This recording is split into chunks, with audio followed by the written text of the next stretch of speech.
창세기 15장 7절에서 18절 말씀. 자, 우리 찾으셨으면 우리 같이 합독하겠습니다. 또 그에게 이르시되 나는 이 땅을 내게 주어 소유를 삼게 하려고 너를 갈대아인의 무리에서 이끌어낸 여호와니라. 그가 이르되 주 여호와여 내가 이 땅을 소유로 받을 것을 무엇으로 알리이까?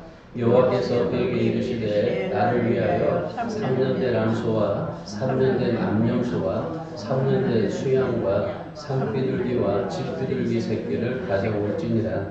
아브라함이 그 모든 것을 가져다가 그 중간을 쪼개고 그 쪼갠 것을 마주대에 하였고 그 새는 쪼개지 아니하였으며 솔개가 그 사체 위에 내릴 때에는 아브라함이 쫓았더라. 해질 때에 아브라함에게 깊은 잠이 임하고 큰 흑암과 두려움이 그에게 임하였더니 여호와께서 아브라함에게 이르시되 너는 반드시 알라. 내 자손이 이방에서 백이 되어 그들을 섬기고 그들은 400년 동안 내 자손을 괴롭히리니 그들이 섬기는 나라를 내가 징벌할지며 그 후에 내 자손이 큰 재물을 이끌고 나오리라. 너는 장수하다가 평안히 조상에게로 돌아가 장사될 것이요 내 자손은 4대 만에 이 땅으로 돌아오리니 이는 아모리 족속의 죄악이 아직 가득 차지 아니함이라 하시더니 해가 져서 어두울 때에 연기 나는 화로가 보이며 타는 횃불이 쪼갠 고기 사이로 지나더라. 그날에 여호와께서 아브라함과 더불어 언약을 세워 이르시되 내가 이 땅을 애굽 강에서부터 그 큰 강 유브라데까지 내 자손에게 주노니. 아멘. 오늘 본문의 말씀은 아브라함에 관한 말씀입니다. 아브라함, 우리가 너무나 잘 알고 있는 아브라함, 믿음의 조상이라고 말하는 아브라함. 이 아브라함에 대해서 우리가 많은 그런 사실들을 알지만은 이 아브라함처럼 우리가 하나님 앞에 복을 받고 복을 누리지 못하고 있는 것이 우리의 그런 신앙의 현 주소요, 현실입니다. 로마서 4장 11절의 말씀에 보면 아브라함을 믿는 자의 모든 믿는 자의 조상이다 그렇게 말씀을 합니다. 신약 성경이 첫 장이 마태복음 1장 1절에서는 뭐라고 말합니까? 아브라함과 다윗의 자손 예수 그리스도의 계보라 시작을 해요. 사도 바울도 로마서 4장 16절에서 오늘을 살고 있는 우리 그리스도인들을 아브라함의 영적 후손이라고 말하고 아브라함이 받았던 복이 우리의 복이 된다라고 그렇게 말씀을 해요. 더구나 하나님께서 어떤 분이신가라는 것을 소개할 때 성경이 뭐라고 말하냐면 출애굽기 4장 5절에서 대표적으로 아브라함의 하나님, 이삭의 하나님, 야곱의 하나님이라고 말해요. 아니 아담의 하나님부터 시작을 해야 되는데 근데 보통 하나님을 말할 때 그리고 성경에서 대표적으로 모든 것을 말할 때마다 아브라함부터 얘기를 해요. 아브라함의 하나님, 이삭의 하나님, 야곱의 하나님. 그래서 아브라함의 하나님이 우리의 하나님이시다라고 이렇게 설명을 합니다. 신약 성경에서 아브라함의 이름을 무려 74번이나 사용하고 있어요. 히브리서 11장 8절 말씀에서는 아브라함을 믿음과 순종에 있어서 우리의 모범이 된다라고 그렇게 말씀을 합니다. 믿음으로 아브라함은 부르심을 받을 때에 순종하여 장래 유업으로 받을 땅에 나아갈새 갈 바를 알지 못하고 나아갔다 그렇게 말을 해요. 장로님 PPT 틀어주시면 돼요. 다 해놨기 때문에. 성경에서 말하는 이 아브라함은 모든 것의 시작이 돼요. 그러니까 우리의 그냥 신앙의 시작이고 믿음의 시작이 아브라함부터 돼요. 그러니까 믿음 우리의 인류의 조상 아담으로부터 시작이 될 텐데 그런데 이 모든 성경을 보면은 아브라함과 다윗의 자손 예수 그리스도의 계보요 또 아브라함 모든 것들이 다 그렇게 됩니다. 그런데 이 아브라함을 보면은 참 이렇게 성경에서 말하고 그리고 하나님께서도 자신을 말할 때 아브라함의 하나님, 이삭의 하나님, 야곱의 하나님이라고 그렇게 말씀을 하는데 이렇게 아브라함에 대해서 굉장한 이 믿음의 조상이었고 아브라함에 대해서 굉장한 그런 신앙의 그 모본이라고 그렇게 성경을 표현하고 하나님도 그렇게 인정을 하는데 그런데 여러분 아브라함을 보세요. 아브라함이 특별한 사람이었습니까? 아브라함이 특별한 사람이 아니었었어요.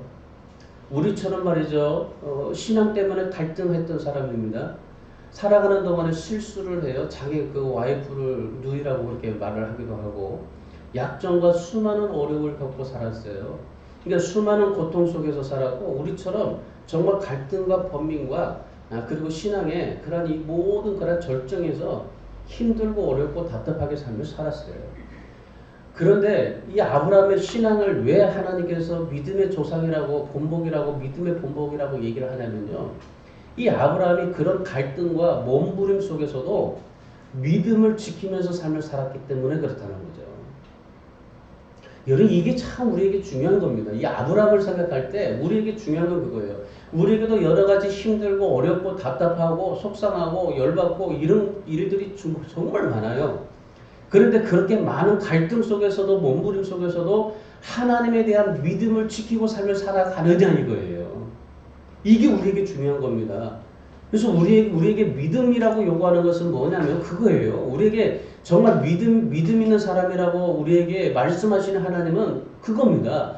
내가 여러 가지 많은 실수도 하고 약점도 갖고 어려움도 있고 고통을 당하지만 그러나 끝까지 하나님을 믿고 바라보고 따르고 의지하고 나가는 그런 믿음을 보고 하나님께서 우리에게 뭐예요? 믿음이 의롭다라고 인정하시는 겁니다. 특별히 오늘 본문의 말씀은 하나님께서 아브라함에게 큰 민족과 나라를 이루게 하시겠다고 말씀을 하셔요. 그러면서 7절 말씀에서 가나안 땅을 주겠다고 하나님께서 약속을 하십니다. 그런데 문제는 뭐냐면은 아브라함에게는 민족은커녕 아들 하나도 없어요. 지금 민족을 이루어주고 자손을 이루고 그리고 땅을 주겠다고 말씀하는데 근데 아브라함의 지금 현실은 뭡니까? 민족을 이룰 수 있는 그런 능력도 없어요. 그리고 지금 아들 하나조차도 없어요. 그리고 민족이 살 수 있는 땅 한 평도 없어요. 아무것도 없는 상태에서 하나님께서 민족을 이루고 자손을 주고 땅을 주겠다고 얘기를 하는 거예요. 그러니까 하나님께서 이렇게 주시겠다고 약속하고 또 믿고 하나님에서 나왔고 또 그렇게 지금 살고 있는데 믿음으로 하나님을 바라보고 살고 있는데 이게 진짜 어떻게 하나님께서 이렇게 이 민족을 이루어 주시지 땅을 어떻게 주시지 고민하고 있었어요. 그때 하나님께서 아브라함을 밖으로 데리고 나가십니다. 밖으로 데리고 나가서 아브라함에게 하늘에 별을 세워보라고 그래요. 밤하늘에 별을 세워봐라. 그리고 저 별들처럼 너에게 후손을 주겠다고 하시는 거예요. 아브라함이 그 말을 믿었어요. 그러니까 그 믿으니까 하나님께서 뭐라고 하셨냐면은 그걸 의로 여기셨다고 해요. 그러면서 이 수많은 별들을 바라보고 그 별들이 자손을 주겠다라고 그 믿으니까 하나님께서 그러고 나서 뭘 주시냐면은 땅을 주십니다. 하나님께서 우리에게 먼저 땅을 주시지 않고 먼저 민족의 모든 별들을 세워보라 후손을 주시겠다 하고 그걸 믿으니까 의로 여기고 땅을 하나님께서 주셔요. 그래서 아브라함이 뭐라고 말합니까? 하나님께서 땅을 주시겠다. 이 자손을 주겠다고 하니까 그거는 좀 믿을 것 같아요. 왜? 하나님께서 뭐 내 씨를 통해서 주시든지 아니면 뭐 양자를 주시든지 어떻게든지 하나님께서 아들을 자손을 주시겠다. 그 말씀은 좀 믿어질 것 같아요. 근데 그 당시에 뭐 땅에 아무나 뭐 내가 가지면 땅이 임자입니까? 땅에 임자가 없잖아요. 다 임자가 있잖아요. 그러니까 지금 그 수많은 땅 속에서 어떻게 하나님께서 땅을 주시겠다 하시는데 어떻게 할 수 있어요? 어떻게 믿을 수가 있어요? 그래서 아브라함이 자손을 주겠다고 하니까 믿었어요. 자손을 주겠다니까 그걸 믿으니까 의로 여겨주셨어요. 그리고 땅을 준다고 하니까 아브라함이 뭐라고 말합니까? 8절 말씀 보세요. 8절에 보니까 뭐라고 그래요? 이 아브라함이 하나님 무엇으로 이 땅을 제 후손에게 주실 줄 알겠습니까? 라고 그렇게 질문을 해요. 아니 무엇으로 이 후손들에게 땅을 줄 수 있겠습니다. 줄 수 있겠습니까? 그러니까 하나님께서 그때 여러 가지 짐승을 잡아라. 하나님께서 뭐라고 말씀하세요? 나를 위해서 짐승을 잡으라고 그래요. 너를 위해서 짐승 잡으라는 게 아니라 하나님께서 너에게 땅을 줄 텐데 너를 위해서 땅이 아니라 나를 위해서 짐승을 잡으라고 그래요. 그리고 짐승을 잡아가지고 중간을 쪼개 벌려 놓으라고 말씀하셨어요. 그러고 나서 하나님께서 그 하나님 자신이 그 쪼개어 죽은 짐승 사이를 지나갑니다. 그걸 통해서 가나안 땅을 아브라함과 후손들에게 주시겠다고 약속을 하십니다. 이 약속 때문에 이스라엘 백성들이 400년이 지난 후에 가나안 땅을 차지할 수 있는 권리를 주장을 해요. 오늘 말씀을 우리가 읽었듯이 이스라엘 백성이 이제 그 400년 동안 종살이할 거다. 그리고 나서 이제 다시 큰 민족을 이루고 나오게 될 것이다. 그 말씀을 하셔요. 그리고 그러니까 아브라함이 400년 전에 말씀하셨던 이 약속의 말씀을 붙잡고 400년 후에 뭡니까? 이 모세와 그 자손들이 이스라엘 자손들이 이 가나안 땅이 우리 땅이다. 그러면서 그 땅을 하나님이 우리에게 주신 그 약속의 땅이다. 그걸 이제 권리를 주장하면서 그 가나안 땅에 들어가는 겁니다. 여러분 이것은 오늘 우리에게도 마찬가지로 적용이 돼요. 우리가 예수를 믿는다. 예수를 믿는다는 것은 무엇입니까? 예수를 믿는다는 것은 하나님의 엄청난 약속과 특권이 우리에게 주어진 자리에 가게 되는 것이 예수 믿는 겁니다. 하나님께서 아브라함을 부르시고 아브라함에게 구원을 베풀어 주시고 그리고 그 아브라함에게 자손과 땅을 주셨어요.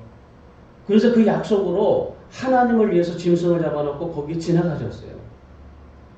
여러분 우리가 예수를 믿는다는 것은 내가 하나님을 믿는다, 예수님을 믿는다, 내가 어떠한 의로, 내가 어떠한 자랑으로, 내가 어떠한 능력으로, 내가 어떤 권세로 예수를 믿는 게 아니에요. 내가 예수를 믿는다는 것은 하나님의 엄청난 약속과 특권이 있는 자리에 내가 나가겠다고 하는 그러한 말이 내가 예수 믿는다는 겁니다. 그 특권과 약속을 우리가 알고 하나님 앞에 삶을 살아야 돼요. 그래야만이 내가 마땅히 누려야 될 하나님의 약속과 축복을 우리가 받을 수가 있는 겁니다. 오늘 이 말씀을 통해서 하나님께서 우리를 부르시고 약속하신 하나님의 놀라운 축복, 하나님의 놀라운 특권, 이걸 받고 하나님 앞에 삶을 살아갈 수 있는 저와 여러분이 되실 수 있기를 주님의 이름으로 축원합니다. 첫 번째로 사람은 누구나 하나님의 부르심이 있습니다. 오늘 본문 7절 말씀을 다시 한번 보겠습니다. 7절 말씀 같이 읽을까요? 또 그에게 이르시되 나는 이 땅을 내게 주어 소유를 삼게 하려고 너를 갈대아인의 우르에서 이끌어낸 여호와니라. 하나님은 아브라함을 갈대아 우르에서 불러내셨습니다. 그 이유가 뭐라고 말씀하십니까? 아브라함을 부르신 목적이 뭐라고 말씀하십니까? 하나님 자신을 알리고 믿게 하려고. 아브라함을 부르신 목적은 단지 다른 게 없어요. 하나님 자신을 알게 하고 믿게 하려고, 하나님을 믿게 하려고 부르신 거예요. 그래서 우리가 하나님을 믿는다, 예수님을 믿는다라는 말은 하나님이 나를 부르셨으니 내가 하나님을 믿는 겁니다. 하나님 자신을 뭐라고 말씀합니까? 이 땅을 주어 소유를 삼게 하려고 너를 불러낸 여호와 하나님이다 라고 말씀하시는 거예요. 아브라함을 부르신 것은 갈대아 우르에서 부르신 것은 아브라함을 고생시키기 위해서 부르신 것이 아니라 아브라함을 하나님 백성 삼으시려고 부르신 겁니다. 하나님께서 오늘 여러분을 부르신 것은 하나님 백성 삼으시려고 부르신 겁니다. 하나님이 여러분에게 얼마나 많은 축복을 주고 여러분에게 얼마나 이 땅에서 잘 먹고 잘 살게 하시려고 부르신 게 아니라 하나님께서 여러분을 부르신 것은 하나님의 백성 삼으시려고 부르신 거예요. 그와 그 후손들에게 영원히 살 땅을 주시고자 부르신 겁니다. 그러니까 하나님께서는 아브라함에게 너가 이 땅에서 해야 할 일이 무엇인지를 분명히 말씀하신 겁니다. 여러분 하나님이 나를 부르셨다면 내가 하나님 앞에 나왔다면 하나님이 나를 왜 부르셨는가 내가 하나님 앞에 해야 할 일이 무엇인가를 분명히 아셔야 하는 겁니다. 여러분이 지금 내가 이 땅에서 내가 무엇을 해야 할지를 알지 못하는 사람은요 하나님의 부르심에 전혀 합당하지 못하게 삶을 살아가고 있는 사람입니다. 하나님의 부르심의 목적을 이해하지 못하고 삶을 살아가는 겁니다. 아브라함을 부르신 하나님은 뭡니까? 땅을 주어 소유를 삼게 하려고 하나님의 백성 삼으시려고. 사람은 이 세상에 태어나면서 누구나 다 목적을 가지고 태어나요. 이것을 우리는 사명이라고 말을 하죠. 하여금사 목숨용. 그래서 심부름하는 목숨이라고 말하는 겁니다. 하나님이 우리에게 주신 사명은 심부름하는 목숨이에요. 하나님이 우리에게 주신 사명은 하나님의 심부름하는 목숨입니다. 그걸 우리가 아셔야 됩니다. 우리의 생명은 심부름하기 위해서 태어났다는 것을 기억하셔야 돼요. 여러분은 누구를 위해서 심부름하다가 생을 마칠 겁니까? 여러분 지금 여러분이 인생을 살며 살아가는데 누구를 위해서 심부름하고 삽니까? 여러분 우리는 하나님의 심부름을 이해해야 돼요. 오늘 아브라함에게 부르실 때 뭐라고 했어요?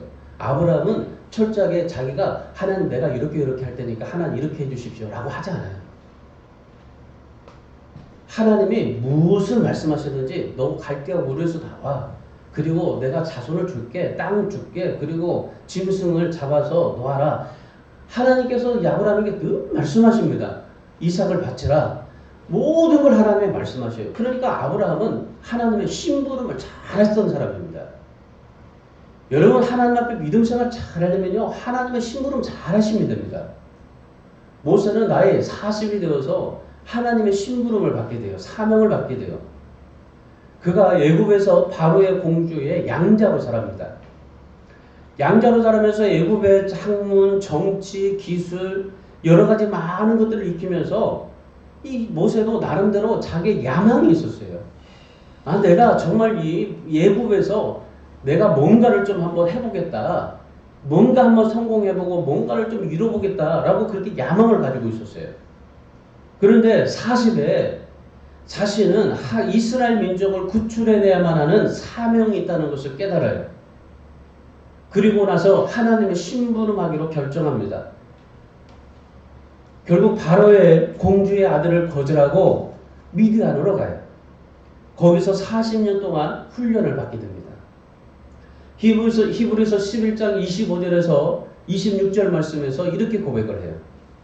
도리어 하나님의 백성과 함께 고난받기를 잠시 죄악을 낙을 누리는 것보다 더 좋아했고 그리스도를 위하여 받는 수모를 애굽의 모든 보화보다 더 큰 재물로 여겼더라 그래요. 모세뿐만 아닙니다. 모든 선지자, 모든 사도들에게도 이런 부르심이 있었어요. 사도 바울을 보세요. 사도행전 20장 22절에서 나는 성령에 매여 예루살렘으로 가는데 거기서 무슨 일을 당할지 알지 못한다. 결박과 환난이 나를 기다리나 내가 달려갈 길과 주 예수께 받은 사명 곧 하나님의 은혜의 복음을 증언하는 일에 마치려 하면은 나의 생명조차 조금도 귀한 것으로 여기지 아니하겠다라고 고백을 합니다. 우리 사랑하는 여러분, 사명을 깨닫고 살아가는 사람이 어떤 어려움이 와도 어떠한 문제가 생겨도 개의치 않고 하나님 믿고 담대하게 살아가는 사람입니다. 이게 사명 있는 사람이에요. 하나님께서 아브라함에게 내가 지시한 땅으로 가라고 하셨어요. 아브라함은 하나님 앞에 제가 어디로 갈까요? 묻지 않았어요. 갈 바를 알지 못하고 떠났다라고 말씀을 합니다. 아무런 미련도 없이 하나님을 떠났어요. 어디를 가나, 왜 여기까지 왔나, 그런 생각 같지도 않았어요. 내가 지금 어디로 가고 있는지도 몰라요. 그러나 이 아브라함이 한 가지 정말 하나님에 대한 그런 믿음의 한 가지 사실은 뭐냐면은 하나님께서 끝까지 함께 하실 것이다. 그걸 믿은 거예요. 하나님께서 약속하신 것은 반드시 이루실 거다. 확신을 하신 거예요.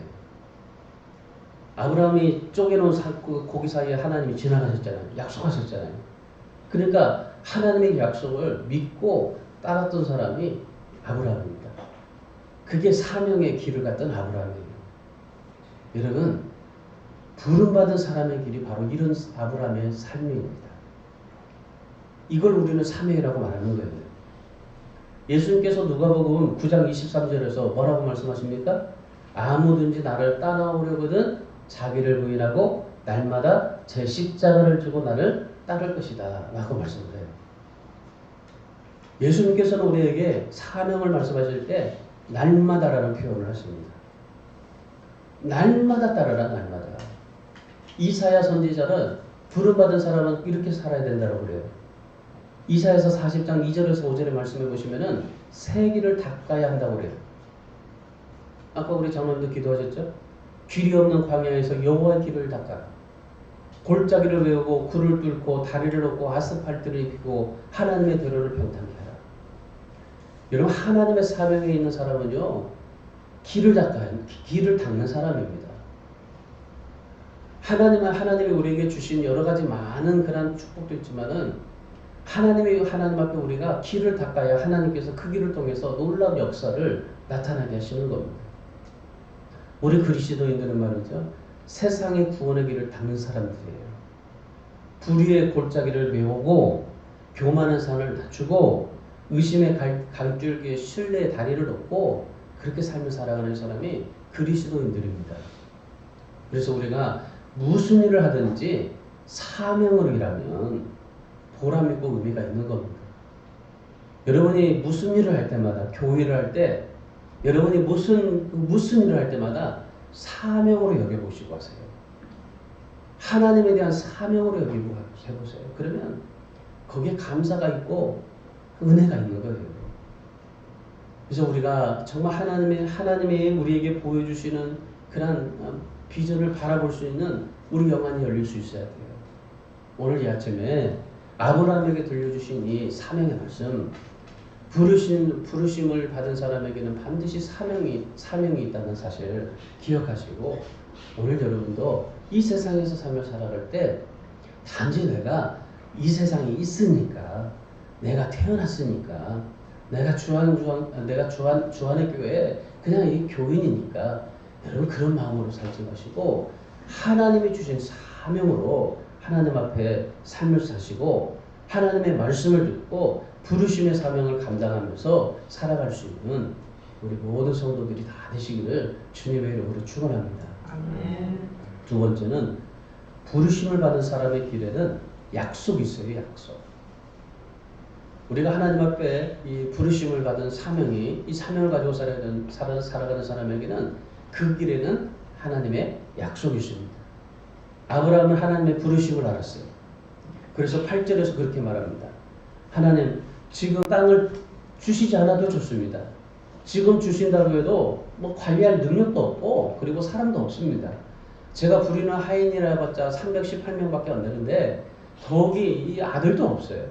그러니까 지금 안 주셔도 됩니다. 그러나 하나님의 말씀으로만 충분한데 언젠가는 주신다는 증표를 하나 주십시오. 그렇게 요구하는 겁니다. 아브라함이 땅을 주겠다고 하니까 그래 하나님 다 정말 믿고 다 압니다. 근데 언젠가는 주신다는데 증표만을 주십시오. 그랬어요. 그랬더니 하나님께서 증표를 보여주시겠다고 하십니다. 그 증표가 뭐였습니까? 9절 말씀에 아까도 잠깐 말씀을 드렸죠. 3년 된 암소와 3년 된 암염소와 3년 된 순양과 산비둘과 집비둘기 새끼를 가져올지라 그랬어요. 그리고 나서 그 3년 된 암소, 3년 된 암염소, 3년 된 순양, 산비둘기, 집비둘기 거기에 암염소, 암염소, 순양 이거를 2등분해서 반절로 쪼갰어요. 그리고 나서 17절 말씀해 보시면은 해가 져서 어두울 때에 연기나는 화로가 보이며 타는 횃불이 쪼갠 고기 사이로 지나가더라. 횃불로 하나님께서 그 쪼갠 고기 사이로 지나가셨어요. 하나님께 이 증표를 보여달라고 하시는 이 말씀은 그 당시에 사람들이 쓰던 약속의 한 방법이었어요. 그 당시 사람들이 가장 강력한 약속의 방법으로 이렇게 약속을 했던 겁니다. 고기를 쪼개놓고 그리고 그 사이로 지나갔던 그러니 약속이었었어요. 그래서 아브라함이 하나님 앞에 증표를 요구할 때 하나님께서 그 당시에 했던 가장 강력한 약속 그걸 하나님께서 지금 아브라함에게 보여주신 겁니다. 그래서 하나님께서 쪼갠 짐승 사이를 통과했어요. 이 약속이 무슨 약속이냐면요. 생명을 걸고 약속을 지키겠다는 의식이었었어요. 그 당시에. 그러니까 하나님께서 아브라함이 약속을 증표를 증표를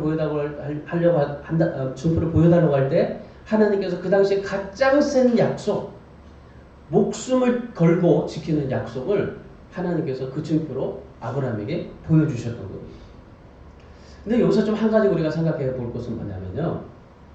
여기서 지금 아브라함이 보여주셨던 이 증표는 제사와 약속이 다릅니다. 보통 하나님 앞에 드리는 제물은 어때요? 짐승의 각을 뜨고 태워드렸습니다. 그런데 지금 약속은 뭐예요? 쪼개어 지나간 후에 들짐승이 뜯어먹었어요.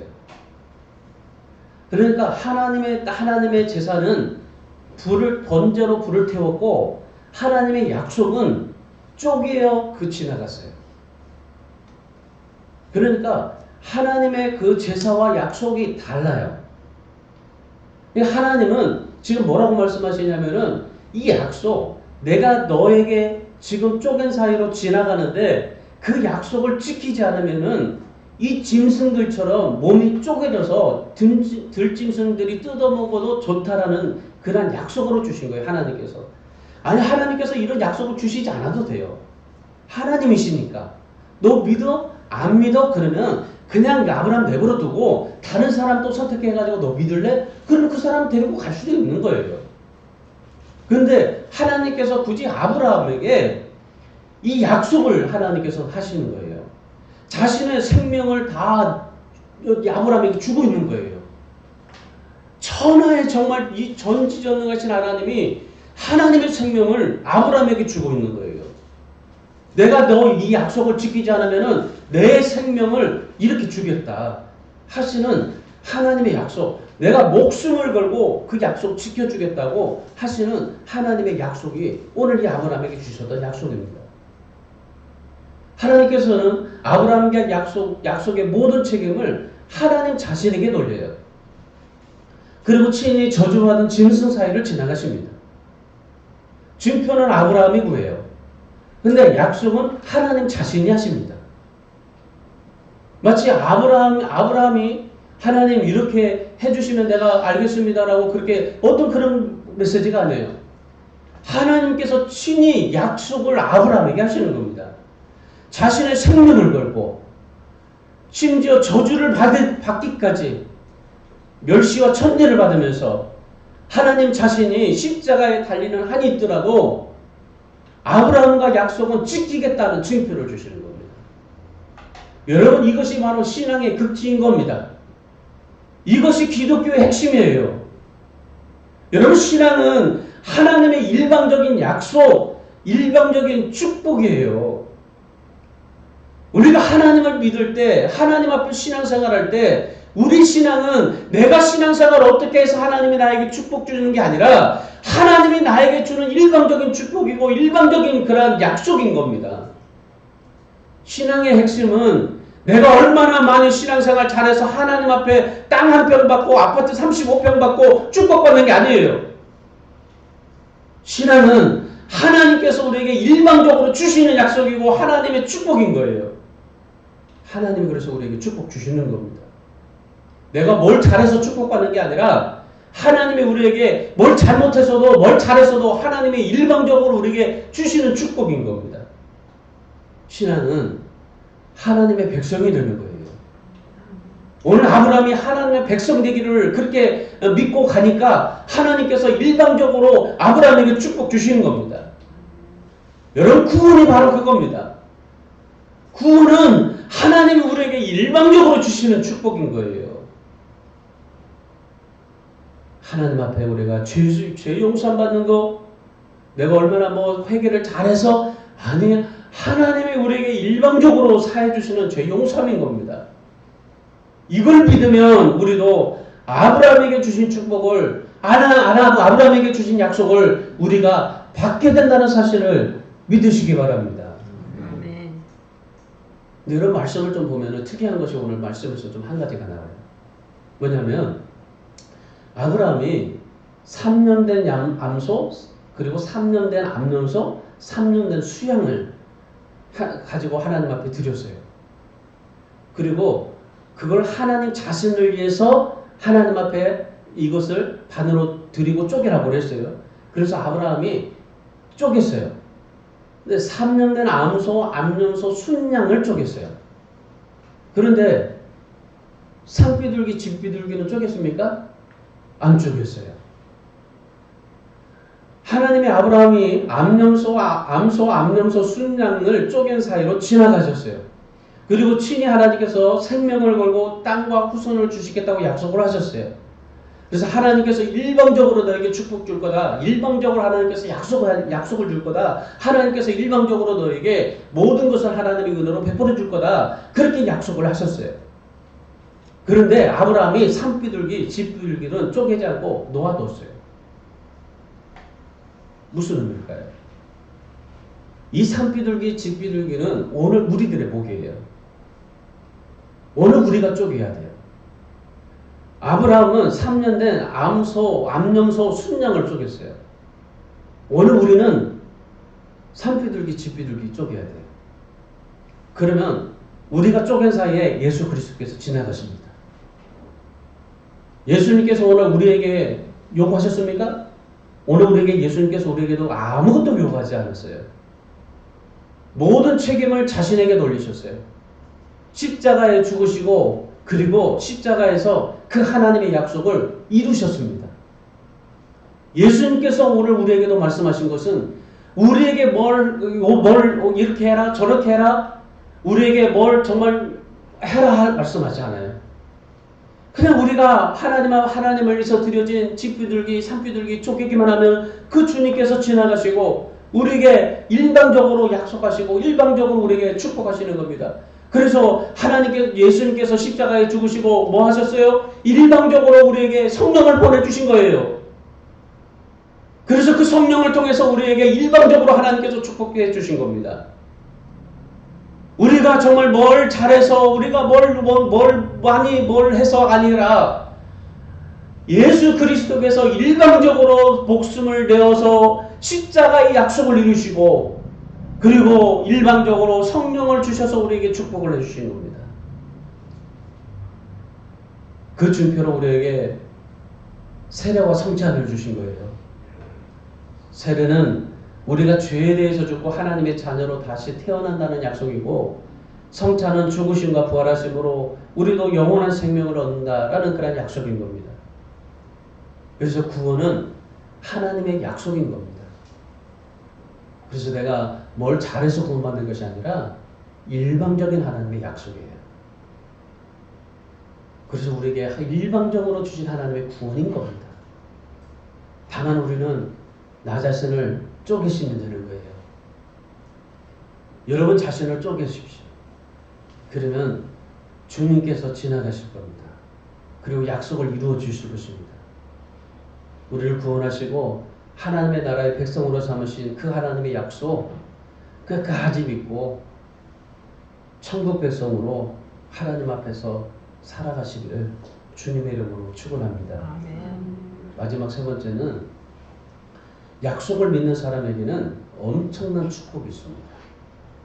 오늘 18절 말씀 다 같이 읽습니다. 18절 그날에 여호와께서 아브라함과 더불어 언약을 세워 이르시되 내가 이 땅을 애굽 강에서부터 그 큰 강 유브라데까지 내 자손에게 주노니 그랬어요.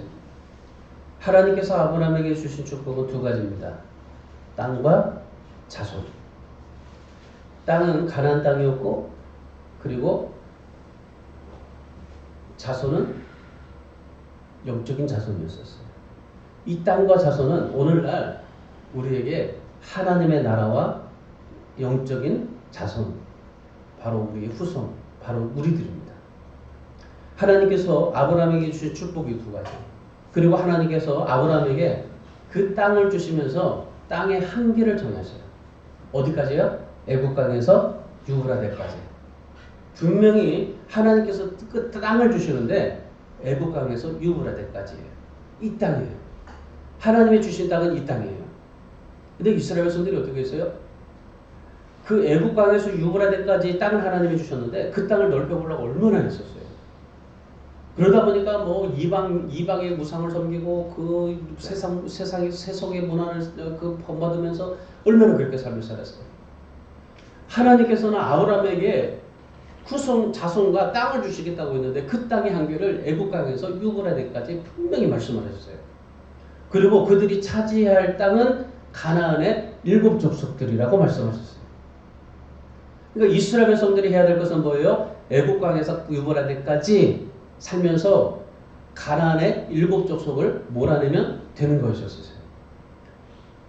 여러분, 하나님께서 이 주신 땅의 영역을 왜 정해 주셨을까요?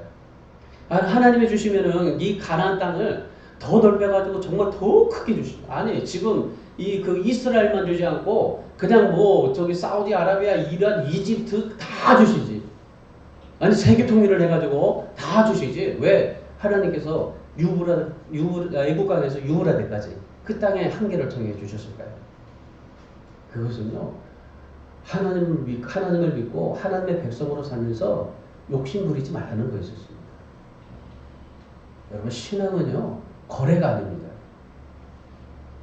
내가 하나님을 위해서 무엇을 바쳤기 때문에 하나님도 나에게 그만큼의 축복을 주셔야 된다? 아닙니다.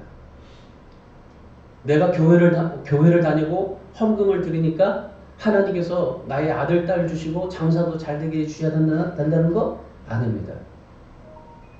여러분, 신앙은 단순히 이 세상에서 남들보다 좀 편안하게 살고 남들이 당하는 위기에서 좀 보호를 받으며 마음의 불안을 정말 평안으로 받고 살며 살아가는 것 아닙니다. 신앙은 하나님이 엄청난 축복을 주시려고 일방적으로 나를 부르신 하나님의 위대한 구원의 사역입니다. 내가 하나님 앞에 별로 바친 것 없어요. 내가 하나님 앞에 별로 한 일이 없어요. 그러나 하나님은 나에게 무조건 내게 복을 주시는 것이 그것이 신앙인 겁니다.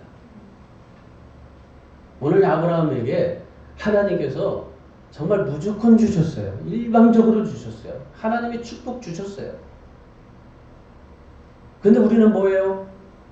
우리는 지금 내가 하나님 앞에 뭘 많이 해야만이 하나님이 나에게 축복 주신다고 생각을 해요. 여러분, 아닙니다.